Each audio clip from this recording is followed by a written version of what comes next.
Hey Peter, fucking moron, the fucking shit, man. Thomas, c'est mon grand frère. Are you kidding? Un tas de muscles d'1m83 Fuck you, Peter. qui m'a toujours beaucoup fait rire. Tu vois, c'est comme ça que ça se passe. Il n'y a pas le choix. Et il a une passion, il adore se foutre de ma gueule. Moi, il y a personne qui m'emmerde. Avant, j'étais comme toi. Moi aussi, avant, je gagnais un SMIC. Et puis j'ai évolué. Dans la famille, c'est le beauf de service. Juliette, grosse cassos. Quand est-ce que tu vas réussir à sortir un vrai salaire? Tu sais que je gagne pas si mal ma vie. Je sais. Avec des aides. Non mais tu sais que Pôle emploi spectacle, c'est payé par les autres intermittents.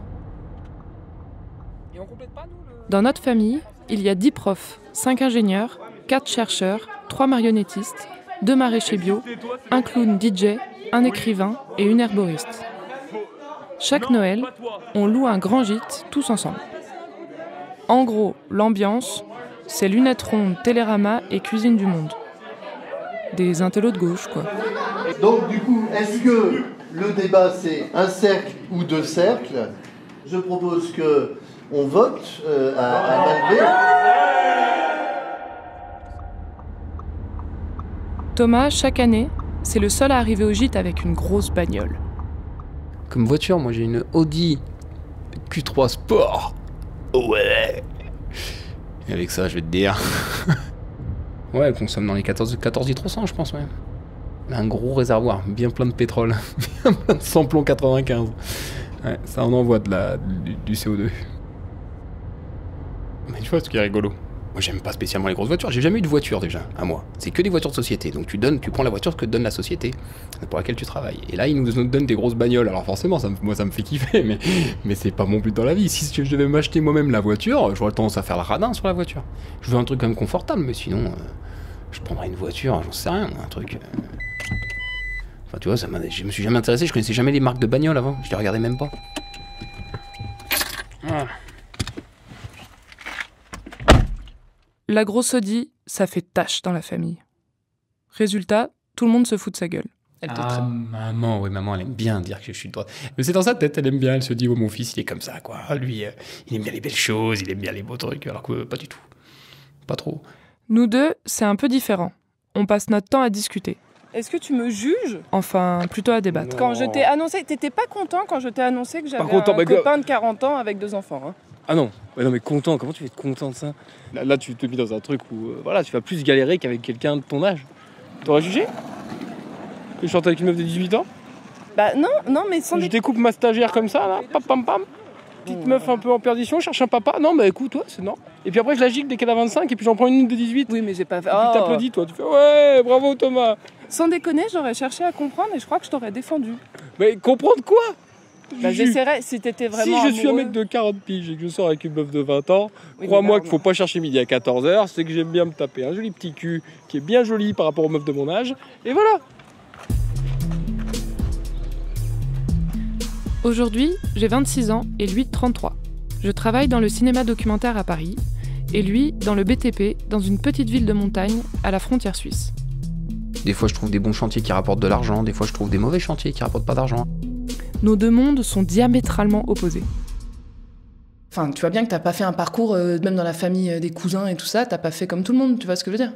Ah oui. T'es un peu un ovni dans la famille. Je suis un ovni, c'est plutôt où la famille est une bande d'ovnis et moi je suis le mec normal de la famille, ça dépend comment tu vois le truc. Notre famille, ils sont déjà tous de gauche, je pense, hein, de point de vue politique. Tout le monde est super éduqué, tout le monde a un master, thèse et je sais pas quoi. Et peu d'argent. Ma belle famille et mon milieu professionnel, c'est un peu l'inverse. C'est moins d'éducation et plus de pognon. Tu vois, pour la famille flamande, un con, ça ressemble beaucoup à un mec qui conduit une Jaguar et qui est de droite, tu vois, à peu près. Dans leur idée, un mec qui est vraiment un connard, c'est ça.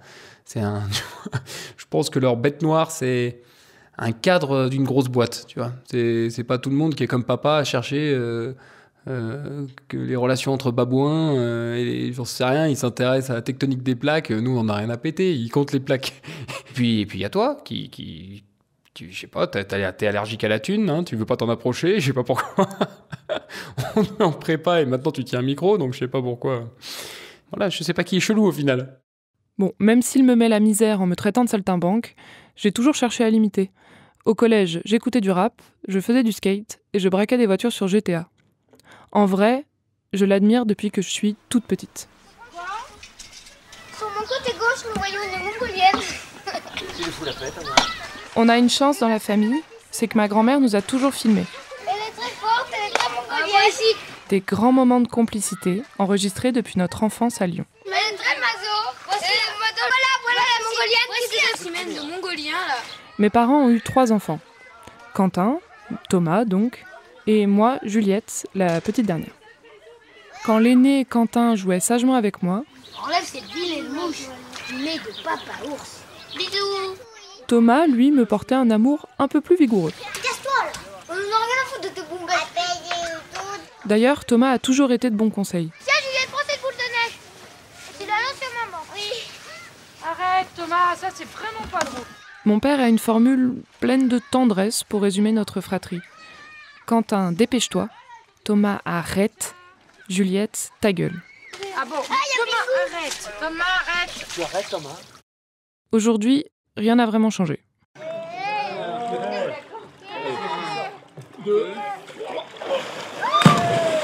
Allez, Thomas. Non, Thomas, déconne pas. Thomas.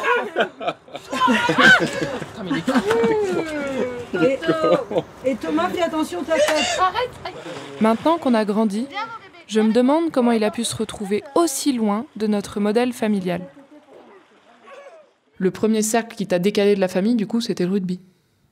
Ce qui m'a décalé, c'est le sport, et puis que j'aimais bien un peu tout ce qui était la bagarre, tu vois.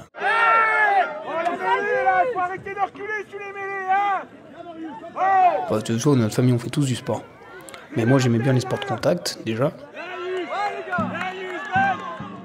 Ouais, le rugby, mais après, c'est un truc comme genre de sport. Tu vois, c'est quand même un truc de confrontation physique. Donc ça rajoute un côté camaraderie, ça j'aime beaucoup. Tu vois, le côté... ça se serre les coudes, bonne valeur, tu vois. Le rugby, ça a des bonnes valeurs. Le foot, c'est de la merde. Mais le rugby, bonne valeur.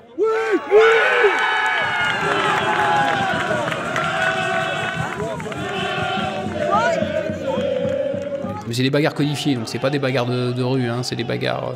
mais c'est se donner des coups de poing, etc. Et je trouvais ça très bien qu'on t'apprenne que si t'en as un qui prend un coup, il faut y aller. Alors, on ne demande pas d'être le Superman, hein, mais tu vois... ou même si t'as peur, même si ça tape fort, il faut quand même être à côté, et puis... Et même maintenant, ça m'est resté. Les histoires de Thomas faisaient peur à ma mère. Un jour, pendant un match, il avait cassé la côte d'un adversaire. Il était trop fier. Les deux qui nous ont enfilés dans le championnat, ils vont regarder le journal demain. Est-ce que t'es content d'aller dans des milieux comme ça? Moi, ça me dérange. Enfin, c'est pas que ça me dérange pas, mais déjà, j'ai franchement l'habitude des discours de... Déjà au lycée, vu que c'était Villeurbanne et que t'avais quand même des cités, il y avait déjà cette ambiance-là où les blancs pauvres, enfin en gros les blancs qui ont les blancs du coin, quoi, tout en connaissant bien la mixité, balancer des trucs de bons gros fachos, ça leur posait aucun problème, quoi. Pour eux, ils se voyaient un peu comme une minorité parmi les autres. Toujours dans cette espèce d'opposition entre mecs, hein, déjà. De la même façon que t'allais avoir des noirs qui faisaient du mal des arabes et des arabes qui faisaient du mal des noirs, tu vois, et des blancs. C'était un autre groupe, et comme ils étaient un peu plus confrontés à ça, je pense qu'ils avaient tendance à se défendre par rapport au reste. Mais dans un truc un peu immature, tu vois, moi je suis comme ça. Donc c'était ça, et surtout au rugby, parce que t'as toujours la période pour les mecs où ils sont un peu admiratifs de la... En gros, plus t'es populaire, plus tu viens d'un milieu à chier, tu vois. Et au rugby, du coup, c'était un peu un contre-pouvoir. C'est-à-dire que les mecs étaient des blancs, mais qui se sentaient... Ça aurait pu être aussi un club de supporters fachos, tu vois, les mecs. Ils se revendiquaient, tu vois, de pas écouter de rap, tu vois, ou de trucs comme ça, tu vois. Ils rejetaient le milieu d'en face pour se retrouver une légitimité d'être eux-mêmes, et pas être une tapette dans leur tête.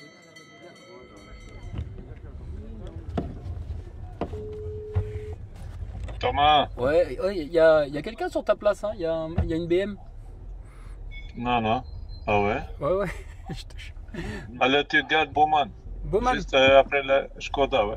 Ok, ça marche, à tout de suite. Aujourd'hui, mon frère est chargé d'affaires dans le BTP. Je me rappelle quand il a commencé à travailler dans le bâtiment, il revenait avec des histoires incroyables. Il avait rencontré un ouvrier gitan qu'il appelait Mike Brandt parce que le gars s'était tatoué lui-même le nom du chanteur sur le bras. Mon frère et Mike Brandt faisaient souvent la route ensemble. Hop, allez, on y va. Sur le chemin du chantier, Mike allait voir Eva, une travailleuse du sexe en banlieue lyonnaise.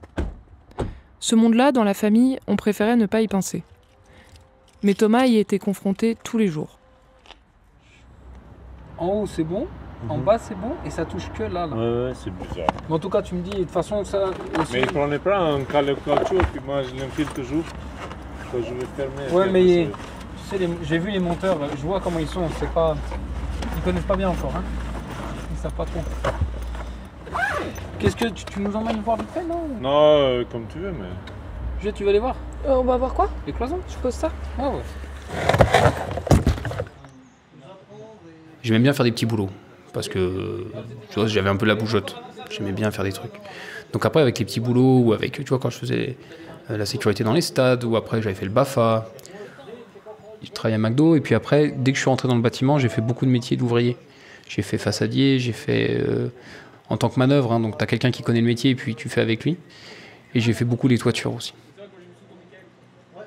Et après, quand j'étais en Australie, là, carrément, il n'y avait pas le choix, enfin, il n'y avait pas de bon boulot, donc... j'ai commencé par vouloir faire serveur. J'ai fait un mois, mais j'étais nul. J'étais une quiche. Et après, je me suis retrouvé dans le bâtiment. Et là, j'ai fait ça pendant 2 ans.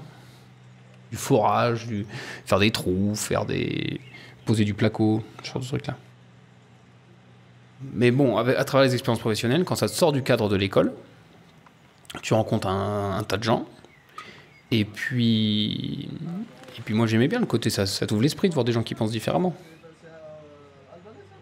Et tu te rends compte aussi que, mine de rien, dans la manière dont je voyais les choses quand j'étais à l'école, parce que finalement, ce qu'on me disait à l'école, c'est la même chose qu'on me disait à la maison. C'est le même cercle à peu près, tu vois. Dès que j'ai commencé à sortir de l'école ou à travers le sport, tu découvres d'autres milieux, tu vois. Tu découvres les milieux un peu plus... les artisans, les petits commerçants. Et eux, ils ont une manière de penser un peu différente. Quand j'ai fini ma prépa littéraire, je suis partie vivre à Paris pour intégrer l'école normale supérieure. Mon frère aussi s'est installé à la capitale, mais lui pour tenter sa chance dans une grosse boîte dans le bâtiment. Je découvrais le petit monde de la culture parisienne, et ça le faisait bien marrer. Ah bah tiens, dans tes potes, non, il n'y a pas des reconversions professionnelles en menuisier? Tous ceux qui travaillent le bois, là. Si, mais pourquoi ils sculpteraient des hiboux? Mais parce qu'ils ont que ça à foutre de sculpter des hiboux, parce que de toute façon, on n'a pas besoin. On fait plus de meubles en bois, comme je l'ai expliqué, ils servent à rien. Pourquoi? Enfin, tu vois ce que je veux dire, ils servent à rien. Enfin, c'est un travail pour lequel personne n'est prêt à payer, donc tu peux bien sculpter ce que tu veux dans ton coin. De toute façon, si personne veut te l'acheter, je sais pas, faire des chaudrons. Des vitraux, peut-être. Des vitraux, voilà, faire des vitraux, voilà, exactement. Bah, ça, c'est cool. Généralement, il a pas de moustache et il s'appelle pas Pablo, celui-là. Il s'appelle il s'appelle Romuald, il a une queue de cheval, il fume des pétards, tu vois. C'est pas exactement le même genre. Tu vois ce que je veux te dire? Et même si je mets Romuald, par exemple, à Rolex, là, bon, je sais pas avec qui il va parler à la pause déj, mais il aura pas beaucoup de potes, quoi, tu vois ce que je veux te dire? Mais t'as pas une époque où ça reste du métier manuel, mais c'est pas vraiment le même genre de mec, quoi. Tu vois, tu es là, t'es dans ton atelier, t'es là en train de boire du vin rouge, t'écoutes du jazz, tu vois, c'est un peu différent, hein, que d'être sur un chantier avec des réduits cul sale, tu vois. Tu le sens. Pour être honnête, je me sentais pas à l'aise à Paris. Lui non plus. Ouais, je m'y suis pas fait. Thomas passait son temps à m'en parler. Il y a le boulot et puis il y a faire la fête qui est bien pareil. Et puis la culture. Mais bon, moi, ça c'était pas trop mon délire, ça. De toute façon, la culture, bon, j'allais pas au musée ou voilà. Donc, il restait le travail. Et là, dans ce monde-là du travail, t'avais un côté où il se sentait sans arrêt plus intelligent que les autres. Puis il y avait le truc, comment dire, la conversation que t'avais sans arrêt, c'était ce truc d'évolution professionnelle, ce truc d'after work ou j'en sais rien, tu vois, ça forme un package que je trouvais nul. Le style parisien m'agaçait réellement. Je te parle de parisien, tu vois, quand tu dépasses pas le périph', là. C'est cette mentalité de... Tout d'un coup, je me suis rendu compte que pour eux, j'étais une merde un peu. Ouais, le monopole du bon goût, quoi. C'est d'avoir l'impression... ils traitent 80% de la population comme si c'était vraiment des abrutis. Enfin, tu vois, pareil de la même façon que les gens te demandaient immédiatement ce que tu fais dans ta vie, quoi. Après, c'est une tendance, hein, que je te dis, mais tu vois, il y a quand même beaucoup de gens, tu peux passer du temps avec des gens ici, ils savent toujours pas ce que tu fais, mais ils s'en tapent complètement. Hein. Ils font d'autres facteurs, tu vois, ils regardent, je sais pas, ils te demandent ce que t'as fait de ton week-end. mais ils te demandent pas... tu vois, pareil, t'as vraiment ce côté-là à se comparer sans arrêt. Pas chez tout le monde, mais en tout cas dans les bandes dans lesquelles j'étais, c'était comme ça. Mon frère a toujours été un peu provoque, mais à cette époque, on s'engueulait vraiment. Surtout quand il me parlait de racisme anti-blanc et des michtos à l'époque MeToo. Franchement, c'était dur de l'écouter parfois. Mais en fait, j'avais pas l'habitude des mots qu'il utilisait. Bah, déjà, je pense que je passe beaucoup de temps sur les réels Instagram. Et ça a fini par modifier ma façon de penser, carrément. Et je sais pas pourquoi mon Instagram m'a trouvé que des trucs masculinistes. Toujours le truc hyper dans le success man. Ouais, il y a les faibles, il y a les costauds. En gros, fais des pompes et fais du pognon. Tu vois, c'est un peu ça. J'ai fini par lui offrir un bouquin de sociologie sur le bâtiment. 300 pages en petits caractères. Lui qui ne lisait jamais, il l'a lu en 1 semaine. En fait, ça mettait des mots sur ses impressions. Sur la couleur de peau et t'entends des trucs que t'entendrais pas dans la famille, c'est le bâtiment. Ça, des stéréotypes dans le bâtiment, c'est vraiment, ça fait partie du métier limite. T'as beaucoup de clichés positifs sur les Portugais. Le fait qu'ils soient très travailleurs et qu'ils bossent beaucoup et qu'ils bossent vite. Et en plus, c'est un cliché. Le problème dans tous ces stéréotypes, c'est qu'ils sont renforcés par ce qui se passe vraiment. C'est-à-dire que, par exemple, les entreprises portugaises, c'est des gens généralement qui ont du métier. Ils arrivent souvent du nord du Portugal. Et je pense qu'ils connaissent déjà des gens qui vont les former, du coup, ils vont devenir très qualifiés dans un domaine, et du coup très performants. Et à l'inverse, tu as d'autres, dans une entreprise, des personnes, spécialement les Africains, tu vois, quand ils vont arriver, ils vont être affectés à des tâches un peu plus basses. Dans les tâches qu'ils vont faire, ils vont avoir tendance à vouloir montrer qu'ils sont vraiment forts. Et du coup, ils vont porter des trucs très lourds sans se plaindre toute la journée. Et à l'inverse, tu fais la même chose. Tu prends 2-3 Français, tu les mets à faire ce qu'ils font la journée, bah, c'est même pas envisageable. Le mec, il se barre. Et effectivement, moi aussi, j'ai ce truc-là. C'est-à-dire que quand je vois arriver 4 Maliens pour faire de la manutention, je suis rassuré. Je me dis, ah ouais, là, ça va aller bien. Si je vois arriver 4 Français ou 4 Blancs, je suis pas bien. Je me dis, oula. Du coup, le stéréotype est renforcé par cette chose-là. Pour le management, c'est beaucoup plus facile pour toi d'avoir quelqu'un qui se plaint pas et qui porte lourd et qui revendique que dalle et qui t'arrange et qui râle pas.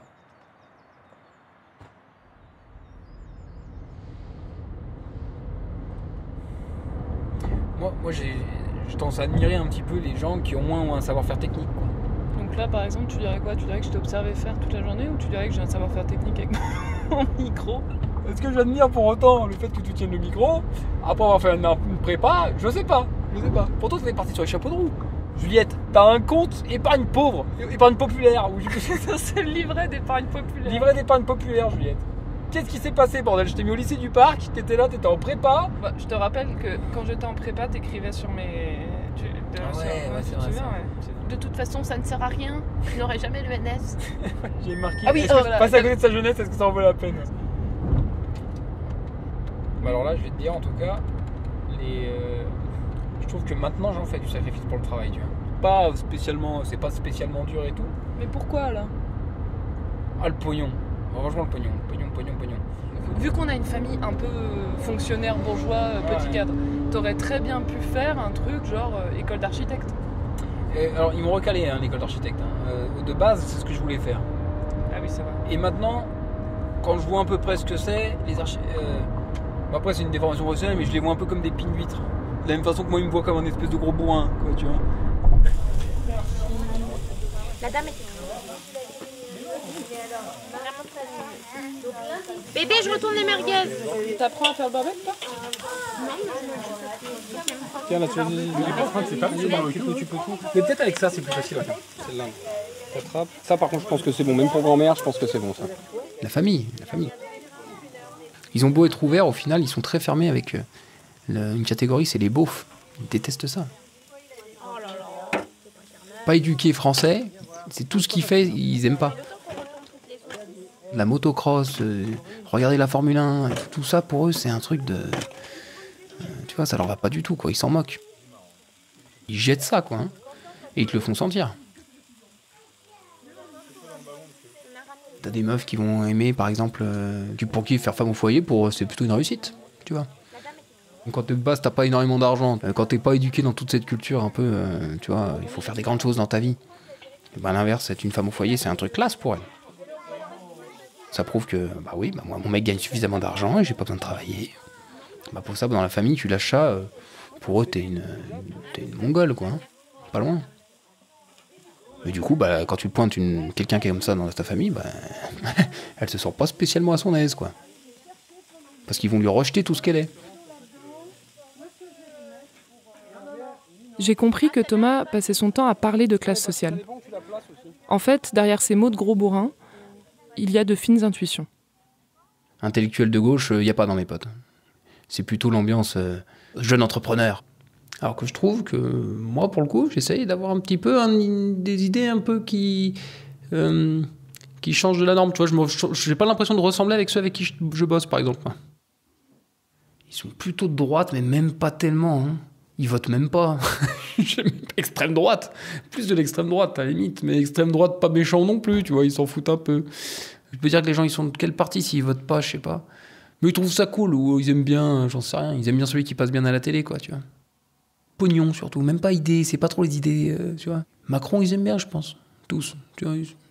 Et moi, je me dirais plutôt de gauche. Mais la dernière fois, j'avais voté Macron, quoi. Mais en même temps, il y avait qui à gauche j'avais voté Hollande, si.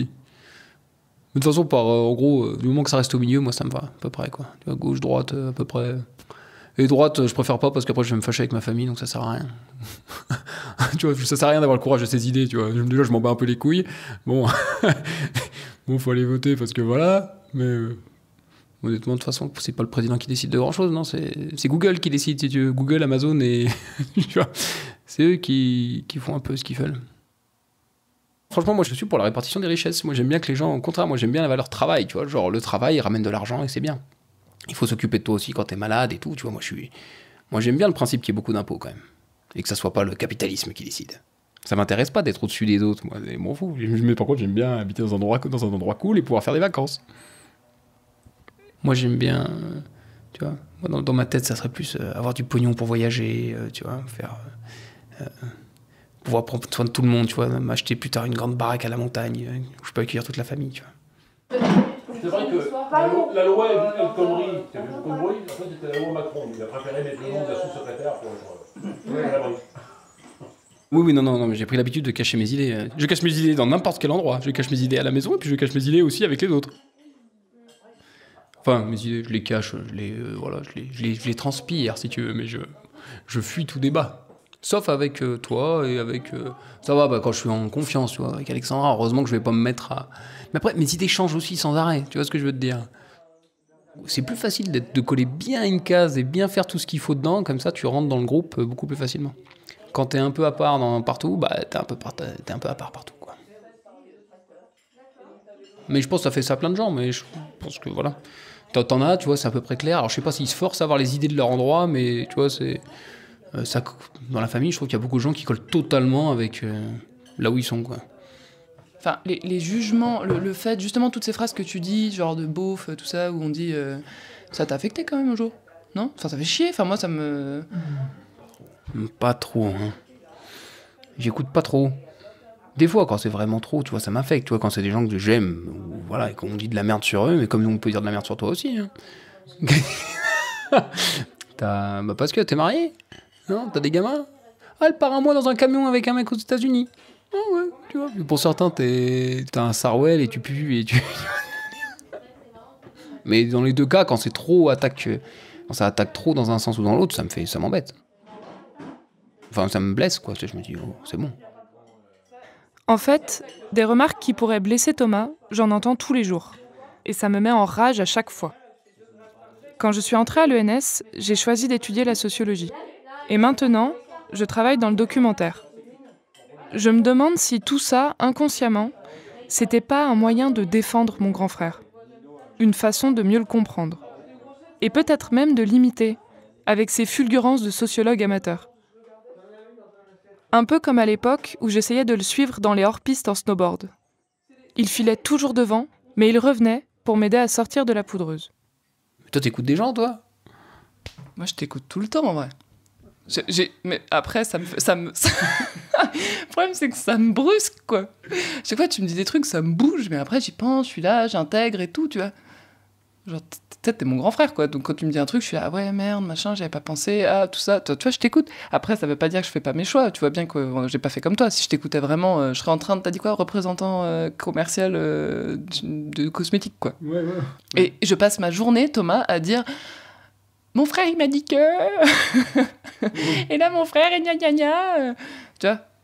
T'es trop ouvert aux avis, toi, t'es trop perméable. C'est pour ça. Si tu m'avais écouté, putain, la pomme est tombée loin de l'arbre, hein. Je sais pas où t'es allé, mais...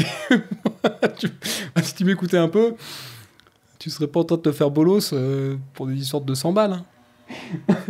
C'est vrai, je t'écoute, hein, je t'écoute. Et l'autre, elle est là avec son mec de 40 piges, avec 2 gamins. Et sa vie professionnelle, elle est contente parce qu'elle fait de l'argent, mais bon, il y a la moitié qui sont payés par Pôle emploi, donc forcément, pour la retraite, ça cotise pas, puis voilà, puis machin. Et puis du coup, c'est qu'à Paris, ouais, je pourrais jamais bouger, ouais, bah oui, bah du coup, on verra plus tard, qu'est-ce que je ferai, tu vois. Arte Radio. Je te dis pas ce qu'il faut faire, mais en tout cas, je vois ce qu'il faut pas faire, hein, quoi, tu vois. je me dis, je suis pas sûr qu'elle sait ce qui va lui arriver, quoi. Ça va être chaud, hein. Comme